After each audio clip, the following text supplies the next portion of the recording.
bora mergulhar de cabeça num período fascinante e cheio de contradições, de 1875 a 1914. Foi uma era de um progresso que parecia não ter limite, sabe? Mas, ao mesmo tempo, debaixo dessa superfície, tensões profundas borbulhavam, prontas para explodir e redesenhar o mapa do mundo como a gente conhece. E para começar, nada melhor que uma história pessoal. O historiador Eric Hobsbawm abre o livro dele falando da própria família, que estava espalhada pelos grandes impérios da época. Isso já dá uma ideia de como o mundo estava se tornando globalizado, cheio de movimento e de novas oportunidades. Essa época é basicamente definida por um grande paradoxo. Por um lado, era a Belle Époque, a bela época, um tempo de paz e otimismo. Mas por baixo dessa camada brilhante, umas rachaduras bem feias já estavam aparecendo, empurrando o mundo pouco a pouco para a beira de uma catástrofe. Então, o que estava movendo as peças desse tabuleiro? Bom, para entender, a gente precisa olhar para a economia. Foi ali que tudo começou a mudar, depois de uma crise bem séria.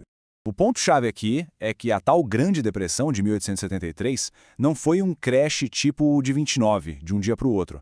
Foi uma longa e arrastada crise de lucratividade que colocou uma pressão enorme no sistema capitalista, forçando ele a se reinventar de formas, digamos, bem mais agressivas. E a resposta para essa crise veio em 3 etapas. Primeiro, os países se fecharam com o protecionismo.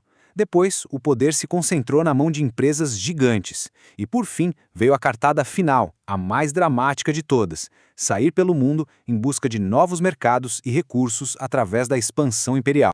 E essa pressão econômica toda, bom, ela deu o tiro de largada para uma corrida maluca por territórios. Uma apropriação de terras em escala global que a gente hoje chama de a Era do Novo Imperialismo. O que realmente impressiona nessa nova fase de construção de impérios é a velocidade e a escala da coisa. Foi um fenômeno totalmente diferente de tudo que o mundo já tinha visto antes. Uma verdadeira febre colonial.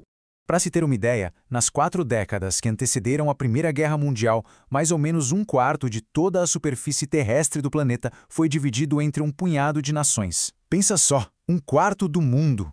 E esse gráfico aqui mostra o tamanho da brincadeira. Olha os números da Grã-Bretanha e da França. A gente está falando de milhões e milhões de quilômetros quadrados. Eles estavam literalmente fatiando o globo entre si. Mas por que essa loucura toda? Bem, era uma combinação explosiva. Tinha a grana, claro, a busca por mercados e matérias-primas, mas também tinha a estratégia militar, a disputa por prestígio nacional e até uma jogada política para acalmar os ânimos dentro de casa, usando o patriotismo como uma espécie de cola social.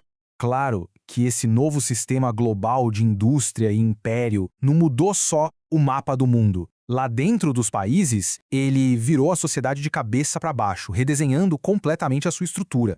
A sociedade ficou cada vez mais dividida. De um lado, a burguesia vivendo a sua era de ouro, cheia de confiança e luxo. Do outro, uma classe trabalhadora que não parava de crescer, se organizar e ganhar consciência política. O choque era inevitável. E esses números aqui não deixam mentir. Olha só a força que os partidos socialistas ganharam. A gente está falando de milhões de votos por toda a Europa. Para a elite da época, que estava no poder, esses números eram simplesmente aterrorizantes. E não era só a estrutura de classes que estava sendo questionada, não. Os papéis tradicionais de gênero também começaram a balançar com o surgimento de uma figura importantíssima, a chamada Nova Mulher. Essa nova mulher queria coisas que hoje parecem óbvias, mas que na época eram revolucionárias: acesso à educação, independência financeira, liberdade pessoal e, claro, o direito de votar. Era um desafio direto à sociedade patriarcal do século XIX e isso gerou muita, mas muita tensão. E essa agitação toda não ficou só na política e na sociedade. Ela foi mais fundo. As próprias bases do conhecimento, da ciência e da cultura começaram a tremer. As certezas que sustentavam o mundo estavam ruindo. Ninguém resumiu melhor o espírito da época do que o filósofo Nietzsche. Com essa frase, uma reavaliação de todos os valores, ele capturou a sensação de que tudo aquilo que se acreditava como certo, religião, moral, a própria verdade, estava desmoronando. E olha que loucura a virada do século. Em um piscar de olhos, a física quântica bagunçou tudo que se sabia sobre o universo, Freud revelou o poder do inconsciente, Einstein virou de ponta cabeça o tempo e o espaço e Picasso explodiu a arte tradicional. Foi uma avalanche de revoluções intelectuais.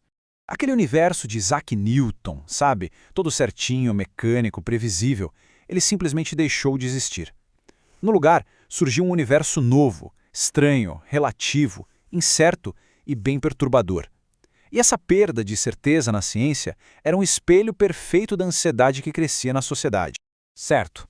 Então, temos esse cenário: progresso e ansiedade, império e rebelião, confiança e incerteza, tudo acontecendo ao mesmo tempo. A grande questão é, como essa mistura toda desagou na catástrofe de 1914?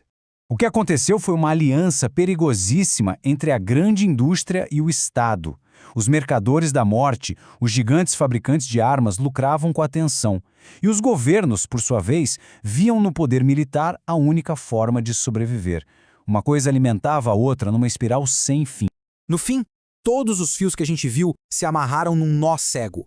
A competição econômica, a corrida por colônias, as alianças militares super rígidas e um nacionalismo cada vez mais agressivo, tudo isso junto fez com que uma guerra de grandes proporções não fosse mais apenas uma possibilidade, mas algo quase inevitável. A Era dos Impérios pode até ter morrido nas trincheiras de 1914, mas a reflexão que fica, e que não é nada confortável, é: será que os conflitos daquela época, a rivalidade entre potências, a desigualdade social, o nacionalismo tóxico, não continuam de alguma forma a definir o nosso mundo até hoje?